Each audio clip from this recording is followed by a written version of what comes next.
All right, Alex, welcome to the show. How's it going? Hi, Mitko. Thank you for having me.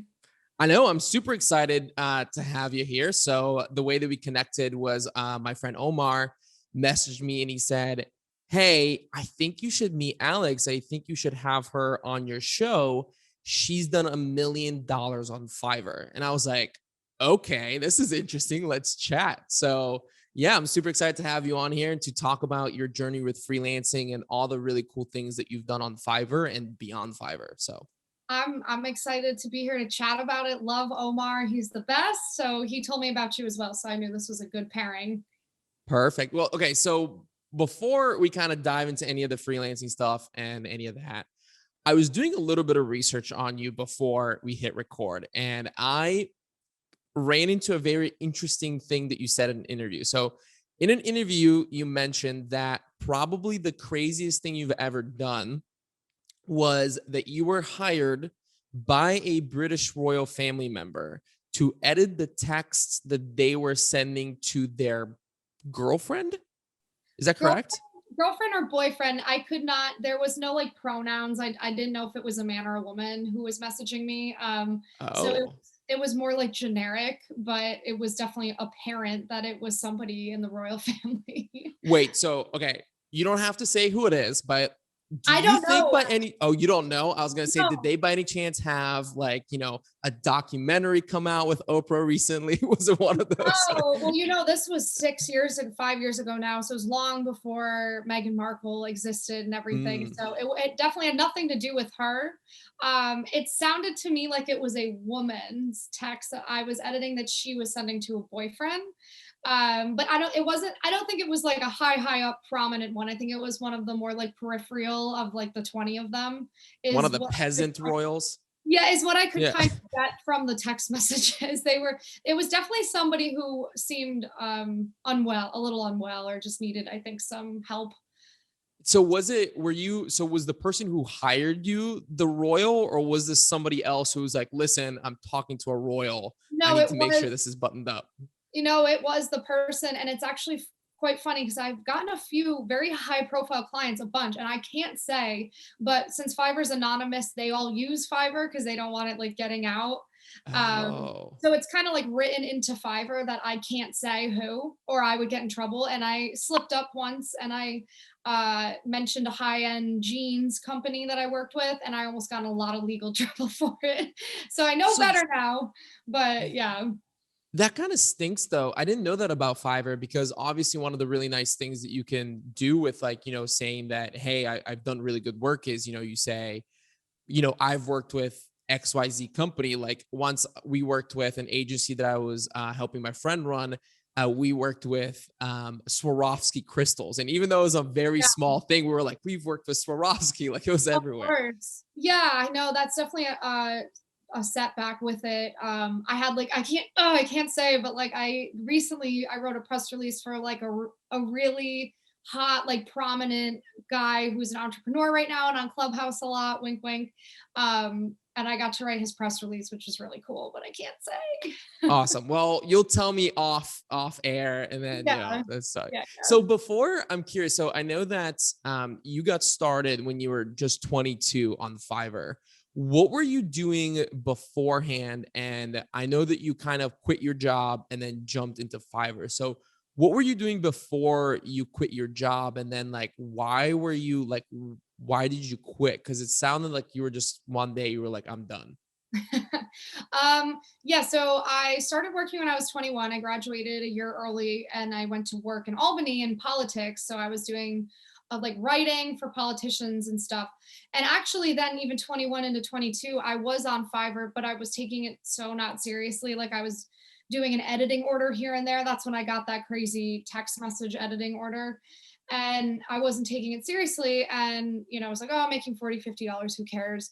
So I moved to New York City a couple months later because I was like classic, from a small town in upstate New York. I wanted to go challenge myself, the usual. And I took a PR job in New York City and I hated it so much. I mean, could be half my fault, but how they advertised the position versus what it actually was not the same thing at all. And I knew enough about myself to know that I needed to do something creative in some way to feel happy each day. I did know that because, like, come from a family of artists and stuff. I've always liked to paint, make jewelry. Like, it's definitely a big part of me. And this job had zero creativity to it. And that was not what I would, what it was implied to be to me. So every single day while I was working there, I was like having a breakdown. I was like, oh my God, what have I done? Like, this is terrible. I can't do this. And I would freak out every day for 4 weeks.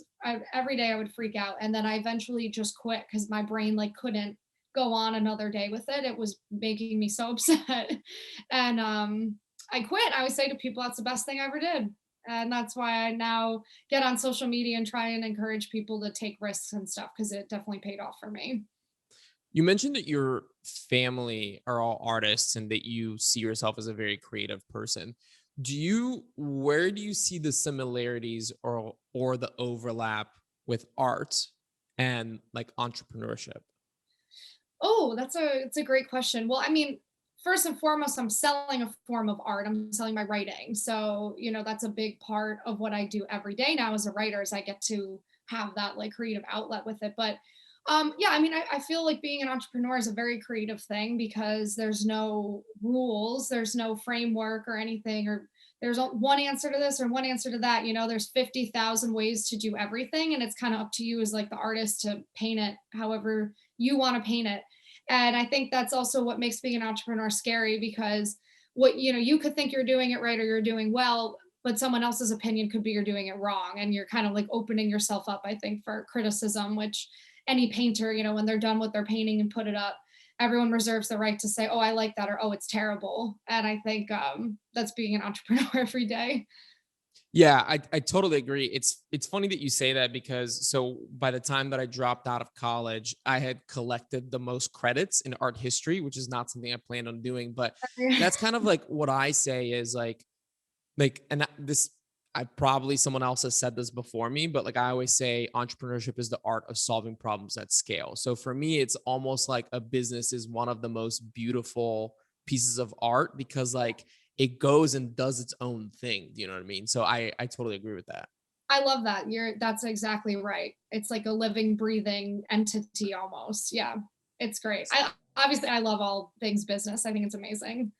So were you ever you said that you were creative and that your family was very artistic. Were you always entrepreneurial or was it something that you weren't aware of at all? Because like, reading all the things that you've done, it's not just Fiverr. You have a bunch of different businesses. So to me, that says like you are an entrepreneur, So was that something that you feel like was present in you growing up, or was it something that you didn't know about?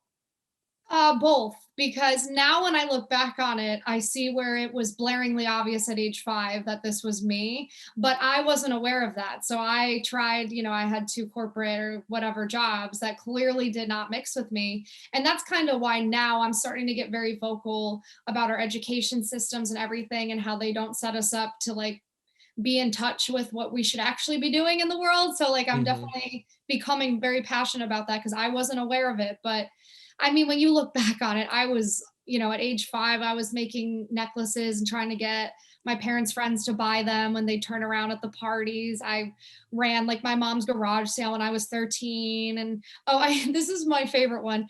I used to play RuneScape when I was in middle school. That was like the like whatever Renaissance game or whatever Middle Ages game. Right, right, And right. yeah, and I played it like really hard for a couple years. And then when I was done, I sold my character online and I made like 400 bucks. I was like 12. And my mom was like, how did you make $400? Like, what? And it's like, I have so many of those little stories that if you add them all up, you'd be like, well, duh, of course this girl was going to end up where she is. But I didn't realize it about myself until I had to go through that like horrible job quitting experience. And now I'm kind of passionate about helping people arrive at that conclusion without having to go through something like catastrophic. And That that's so awesome because I met somebody once who specifically like their business was that they build products or something like that in a video game. And I was always like, what the heck? Like, what? Like, how are you doing that? How did you come up with that? It's crazy Yeah. that you were, you sold something similar to that when you were 12. That's pretty crazy. It's like it's really funny now when I look back on it. So where did you said that you were kind of working on Fiverr before you quit your job. Where did you find out about Fiverr in the first place? I owe that one to my mom actually. So my mom's like super entrepreneurial, and I did have that influence growing up, seeing her be entrepreneurial, which I'm sure has played into my confidence today without a doubt.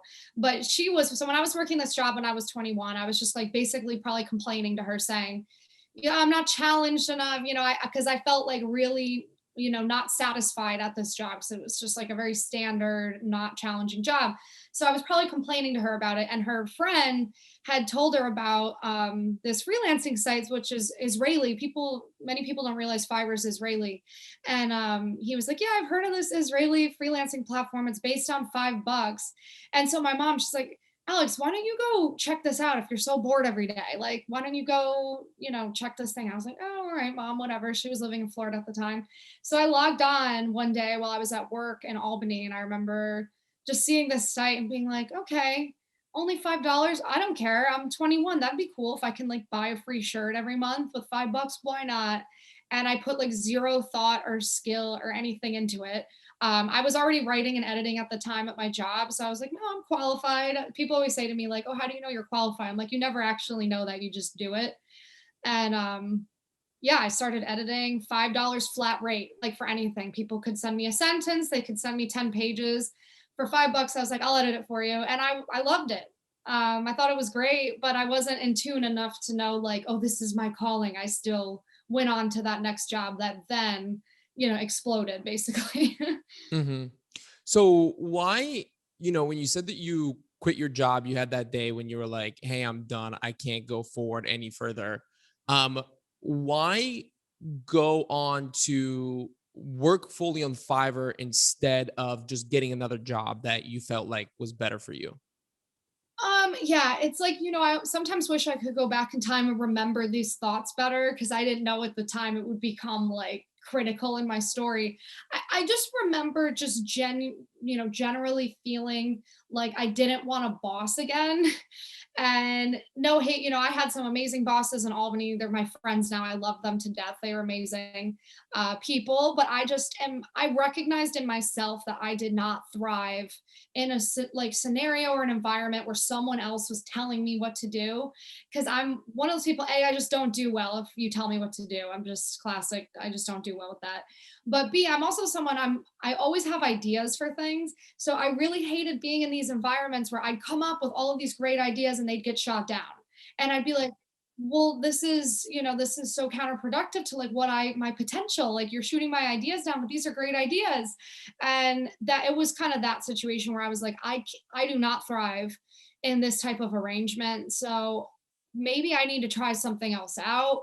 Or am I just another millennial that all the people, am I just another millennial who can't keep a job, or all the things that people say, that was going through my head too. I was like, am I being a brat right now?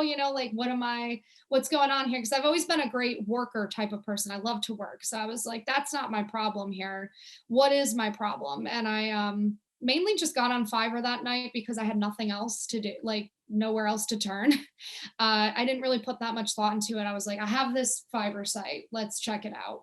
And that was kind of all that I thought at the time. So a lot of people listening to this are likely familiar with Fiverr. I certainly am. I've known about Fiverr for quite a while, but for me, Fiverr has always been, even though I've done a lot of freelancing and I've freelanced off of other sites like Upwork, I've done my own kind of like, just also off of other platforms, but I've never even looked at Fiverr because for me, it's always been like, it's just for cheap work. I'm Mhm. not really sure how I can compete Yeah. when there's a lot of other people from other parts of the world that are offering, similar jobs for much, much cheaper. Were you able to go from delivering a service for $5 to then earning like the way Omar introduced you to me, which was she's earned $1 million on Fiverr. Obviously, there's something like the math doesn't add up if you were doing things for $5. So Right. what happened there? How were you able to earn so much money on the platform? Um, a couple things. So, well, yeah, when I was first starting out, I wasn't making a ton of money on it. But I figured out in my head that reviews are currency on Fiverr. So if you have 100 5-star reviews on your service, you can justify increasing your price because people are going to see that you're worth it. So after a year, I went from 5 to 15. After a year, I went from 15 to 25. And then everything really, really changed when Fiverr actually launched its own program called Fiverr Pro, which was designed to be the top 1% of the platform. And it was kind of their way to get away from their $5 Mm, brand because they didn't want to be seen as this cheap marketplace anymore because they knew that they had some pretty good talent on there. So I was a part of the launch of Fiverr Pro. And that's what took me from, like 60, 70K a year to almost 300K a year. Was just being in Fiverr Pro. And I think that's the potential of freelancing now today on any of these sites. If you're in these upper tiered programs that they offer, you're guaranteed 6 figures. And then, from there now my new project is building out my own business. So I now have a team of 2 writers and I'm bringing on some virtual assistants and I'm laying the foundation to make this its own business beyond Fiverr is where you catch me today. But it's very much possible over 5 to 6 years to make $1 million on Fiverr if you reach for these higher tiered programs, which obviously is very hard work and it's going above and beyond and signing into your account every day. There's nothing glamorous about it. mhm. It's hard work, but it's available if you want to work that hard. Do you have any tips for people who are maybe, whether it's on Fiverr or Upwork or one of the other platforms like that, to stand out, to be seen as a top um, worker on those platforms? Because everyone has a lot of good reviews, right? So is it just getting that many more good reviews, or is there something else that they can do to better connect with possible clients? Yeah, this is my whole TikTok. I mean, I could talk about this for hours, but I've kind of boiled it down to the number one thing is being able to brand yourself visually is the most important thing for standing out. So that's consistent photos of yourself that are high resolution, eye contact, smiling, your gig images that you've taken the time, like on YouTube, the thumbnails, like people create those cute thumbnails with all the text. Doing the same thing on Fiverr. It's really taking the time to brand yourself, use the same colors in each picture, and kind of make it look like you're this professional who's opened a storefront that's beautiful and visually stimulating and all these things. But most importantly, that there's pictures of yourself so they trust you because Fiverr is anonymous. It's all online, it's all virtual. There's definitely a very big wall between you and this person you're talking to. So the quicker you can earn their trust, the quicker you will advance through the platform. 100%. And for humans, it's with visual, we're very visual. No matter how much we try and deny that, it's a thing. Mm. You mentioned that you're starting to build out a team. And for me, one of the problems that I have with freelancing is that while you get a lot of the benefits of running a business, right? You get to create your own schedule, you get to work with the people that you want to work with, you get to do the work that you want to do. The problem with freelancing, though, is that if you get hurt, if something happens, your income dies, right? As opposed to running a more regular style business, you create systems and then generate the revenue, you can hire people on. Do you think that people can stay on as freelancers full time and like long term, or do you recommend them more people do kind of what you're doing, which is where like you establish yourself as a freelancer and then bring on other people to kind of help deliver that service? I think that every single person can follow in what I'm doing right now. And everything that you just said is absolutely true. But I also think it's important that people get 2, 3, 4 years of experience in first learning all of the things that I've had to learn to then be able to launch your own business of managing other freelancers. I think you have to put the time in to understand all of it first. So, is a Fiverr valuable long term 10 plus years? No, I don't think so. And I think you'd be working too hard for you'd burn out. I'm at the 6 year mark and I'm starting to hit that point where I am definitely willing to bring other people in and maybe take a little bit of a cut in the meantime to expand out. So, it's been great for 5 or 6 years. It's definitely not satisfying me like it used to anymore. But I don't think there's any reason why everyone can't follow exactly in how I'm doing it. And I'm a big proponent of side hustles and passive income. So I've kind of taken my Fiverr brand and I've made ebooks, I've made online courses, I have a Fiverr affiliate link. I have a bunch of ways now that actually cover my bills with or without me freelancing on Fiverr. And I can, that's you can rest when you hit that point. And it took me about 5 years to hit that point. But I now am no longer, if I have no orders on Fiverr next month, I'm still able to pay my bills from the other things that I've set up. So I'm always very, proactive about telling people that, like, do your thing for 2 or 3 years, get your brand all set up, identify your passions, your niche with all of it, and then start to create these products that people can buy from you so that you're not just beholden to your Fiverr profile. And then you'll feel a lot better. You'll feel at ease with it.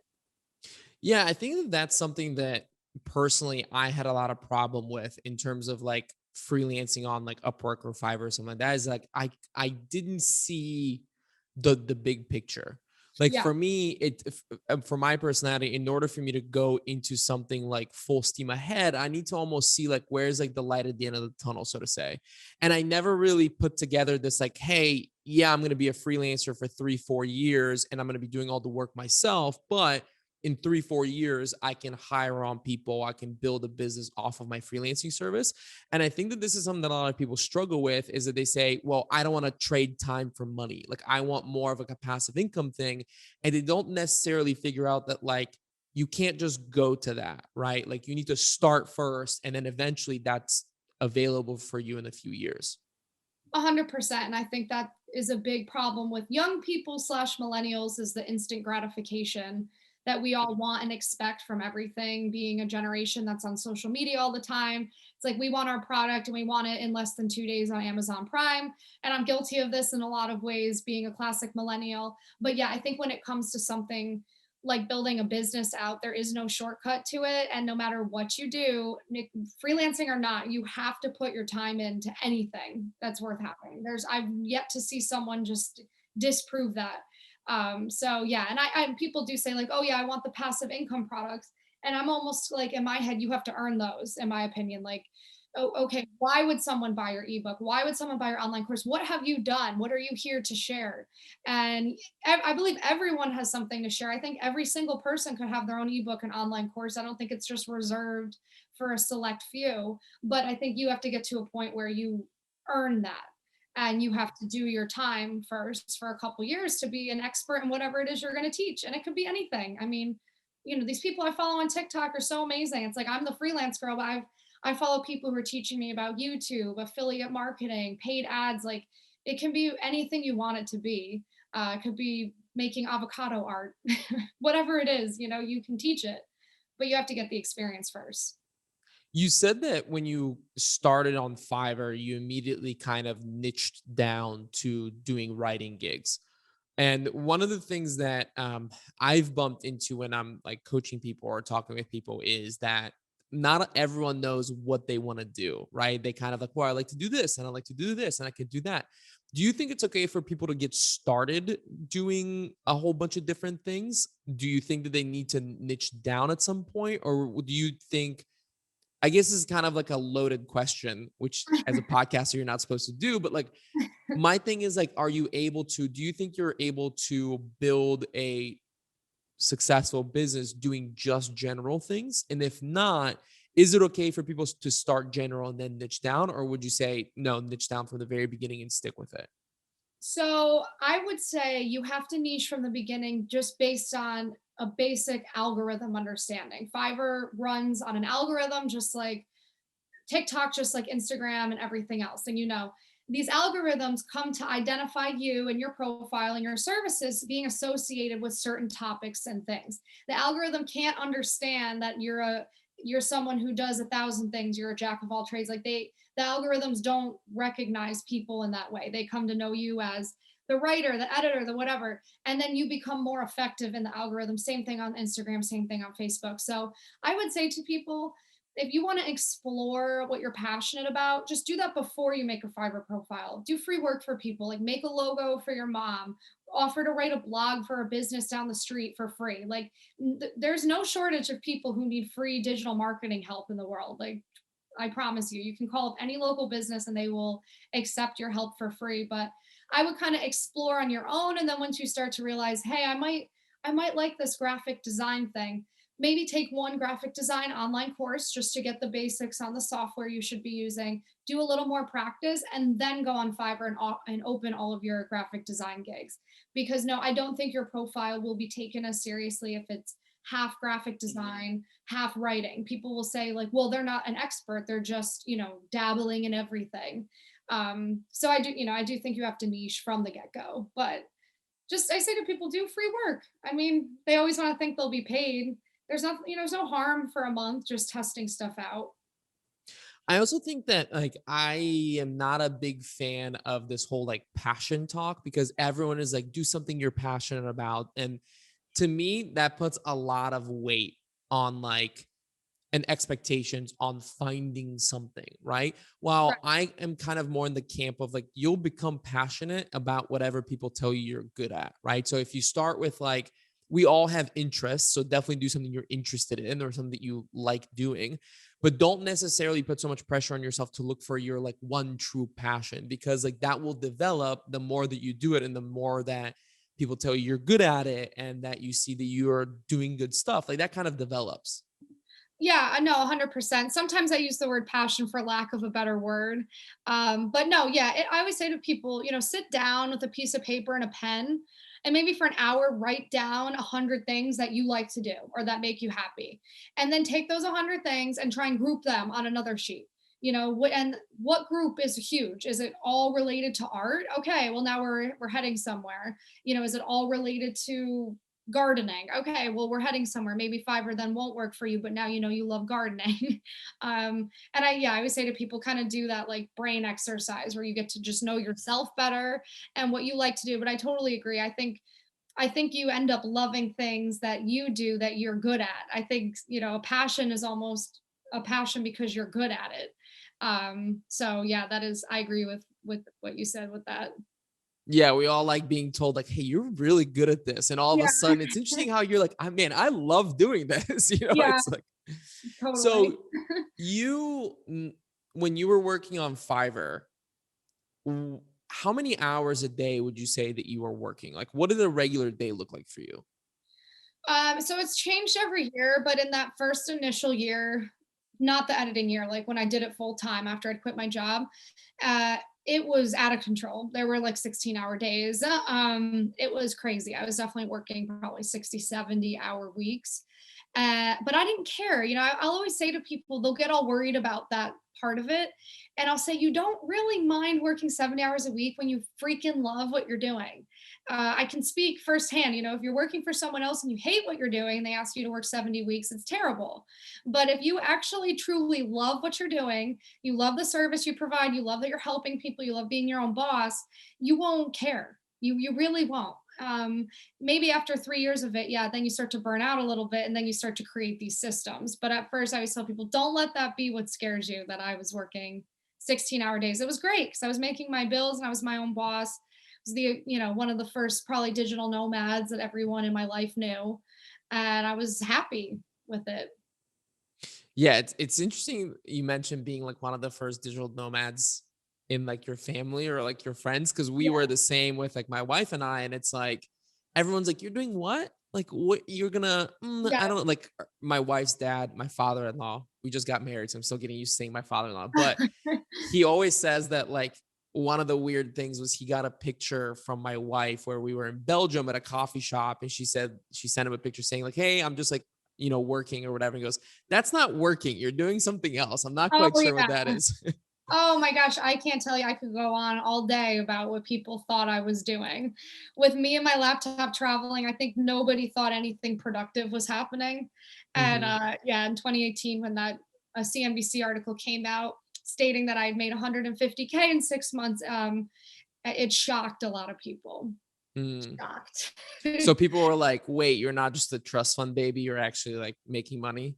Yes, yes. No, oh my gosh, no, no trust fund baby here. I think they just thought I was farm girl turned starving artist who's going to try and be a writer and publish her first book one day. I think that was the category I fell into, plus my nomadic tendencies. And I tend to dress like very bohemian. I think they're like, oh, it's just like the hippie chick that thinks she's going to, be an author one day and like, oh, like pat her on the back, because nobody knew what Fiverr, no one understood what I was doing. When I would explain it to them, I could tell it would just right over their heads because they didn't get it. I saw, I think this is an interesting segue into something that I saw you in an interview had a quote, and I might be paraphrasing here, but you said, I believe that the future resides in a freelancing exchange where every company will outsource work on a per project basis. That sounds great. Why do you believe that? Why do you think that we're headed more in a, because I totally agree with you, but I'm curious to hear your thoughts onto like what are you seeing? Why do you think we're headed more into a freelance based work society? Oh man, these are the things I love to talk about. I could talk all day about this. Ditto. So we got time. Okay, okay, let me see. And the most simplest way to explain this, it's a win-win, which is why I don't think it's going anywhere. And what I mean when I say that is for a company, they're no longer paying employee benefits, they're no longer covering your health insurance if you're not an employee to them. They don't have to pay for a commercial space in a city anymore that was draining them money. They don't have to deal with you being sick for work, not being able to come in, employee turnover, which is a huge, huge problem with millennials, and companies are losing tens of thousands of dollars after they train a millennial for 2 years and they leave. And millennials often cite leaving with just having to go into an office. They don't want to do it anymore. So if you get to work from home or if you get to work from your laptop and travel wherever you want, the turnover's gone. You're not paying for anything anymore. The actual person, the freelancer who's providing the service is, I mean, countless studies show you're so much happier sitting on your couch, sitting in a bed, sitting on a bus, sitting on top of a mountain, and you just don't care. And COVID also proved that I think people were like 50% more productive being able to work from home. So I know everyone was like bracing themselves, like, oh my gosh, they can't come into work. What's going to happen? And it was quite funny because, and actually, employees were happier. They didn't have to come into work and they were willing to go above and beyond for the company when they wouldn't have because they didn't resent the company anymore. Because that feeling of a company is taking your time, your life, your work life balance, your happiness. That's, I think, what makes people resent their employer because they feel like they're like sucking their soul out of them. But if the employer is just giving you this much of work to do every day, doesn't care at all if you have your makeup on, if you decided to go to Nepal for the weekend, they don't care as long as the work gets done, whatever. So that's why I don't think it I think it will become the future for everyone because it benefits both parties so tremendously. I can't see why it wouldn't. Yeah. I totally agree. I think I Yeah. remember, I believe this was an interview on Joe Rogan, but I'm not 100% sure. But it was Naval Ravikant, who I don't know if you're familiar with. He is the founder of AngelList. And one of the things that he Yeah. said was in the very near future, you're going to log on to an app or a website and be inundated with different projects. And you can either say, I'm going to work on this or not. And then when you get the work done, because it's going to be very highly paid work, it's work that needs expertise because everything else is going to be handled by automation. Yeah. Then you get your project done for 2 months, go fuck off, do whatever you want. And when you come back, you're going to know that there's going to be more work presented for you. And at the time, it was almost like, I see where you're going with this. I like this idea, but I just couldn't quite see the transition.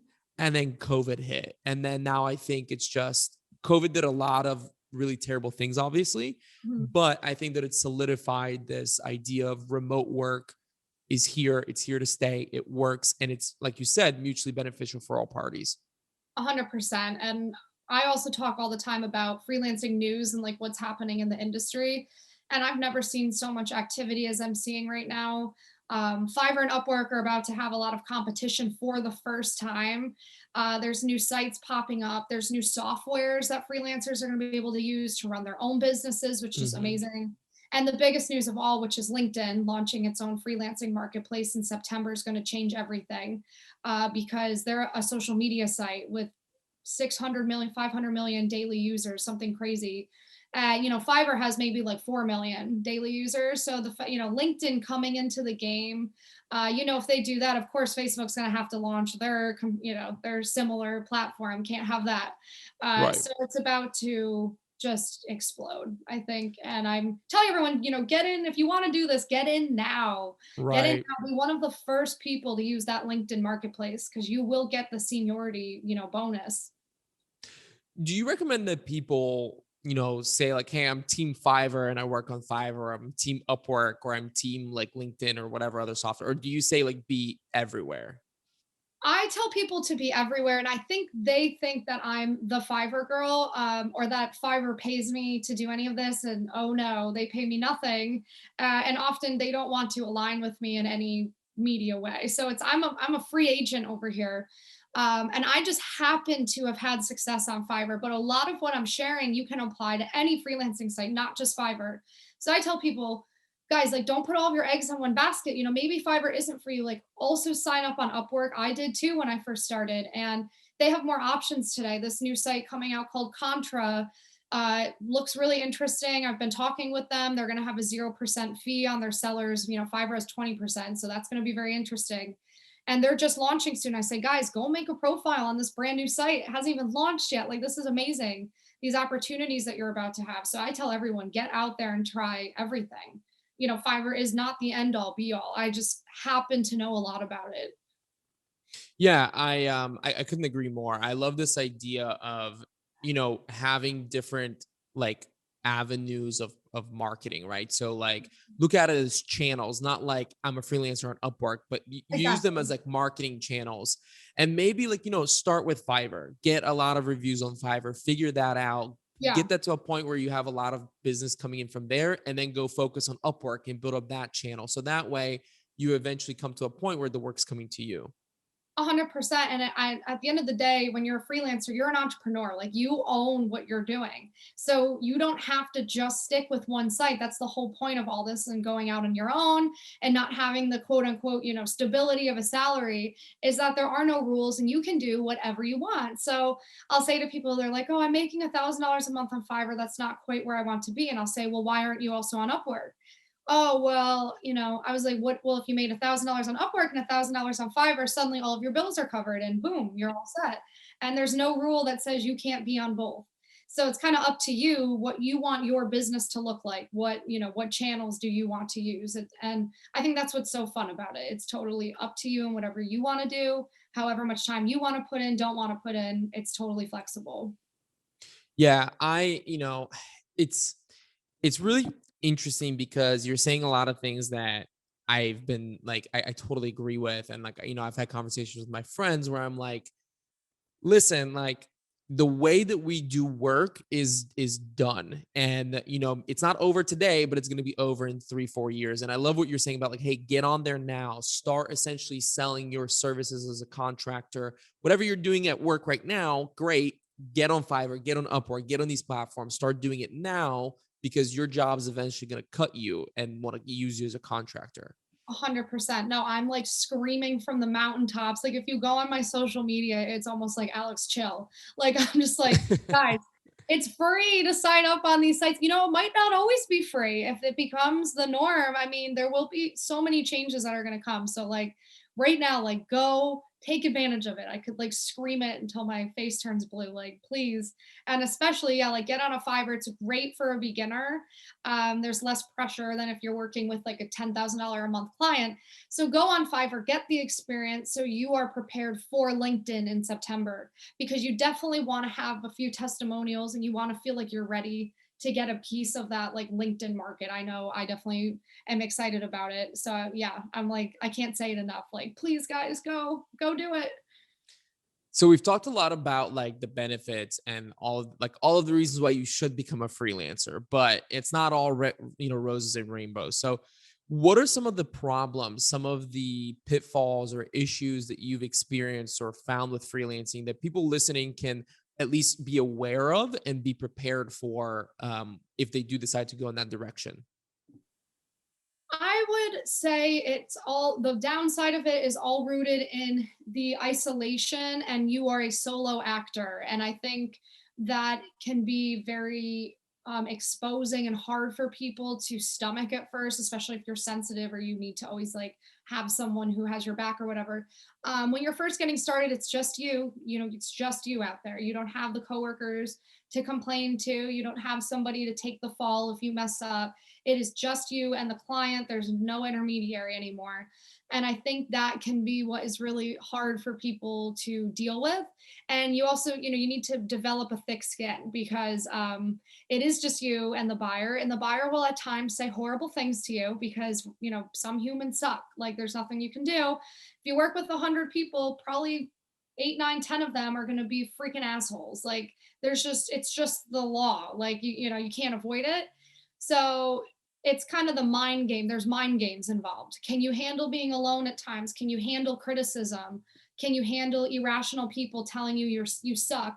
Can you read that and walk away from your computer and pump yourself up still and go, no, I don't suck? It's mindset stuff completely. It's not talent at all. It's that's the downside of it. The solo element to it. But again, if you get through it, if you get to the other side where I am, you're so much better off for it because my skin is so thick now. You could tell me my hair is so ugly on this and I'd still smile and be like, it's okay. And it's like, I that is think not your hair is awesome. So that's thank you. Thank you. I mean, the things people have said to me are crazy. So it's like, I'm at a point now where nothing can get to me. And I think that's a really healthy and amazing place to be at. So I think if you can stick with it, there's huge benefits down the line, but getting there is definitely a test on your mindset. so like you said, you're all over social media. You have a large following on TikTok. We're talking about all of these things. And you recently launched a new podcast called Freelance Fairy Tales. So can you tell us a little bit about like why did you decide to also start a podcast and who is it for? Why should people listen? That's a great question. Honestly, I just respond to all the things that these people tell me they want me to do on these social media sites. Like, I don't even come up with half of this stuff. And half of them come up with the names for me, the freelance fairy tales. I'm like, that's brilliant. I'm taking that. So the first season of it is no guests or anything. It's just me talking about freelancing. What is it? Why should you care? The future of work, fear of failure, fear of success, the imposter syndrome, how to make more money, just all of these things that all these people tell me they want to hear me talk about because up until recently, like I'm like, who wants to hear me talk about this stuff? But these people really do. I mean, I see them on my social media, their feedback. So that's why I made it, I guess, because everyone on TikTok asked me to. And I, of course, now want to segue more into a educator type of thought leader type of role now after 6 almost 7 years doing this. I think it's just the natural next step for me to become more of like a coach than somebody who's freelance writing every day. So it kind of plays into the like brand pivot that I want to do this year anyway.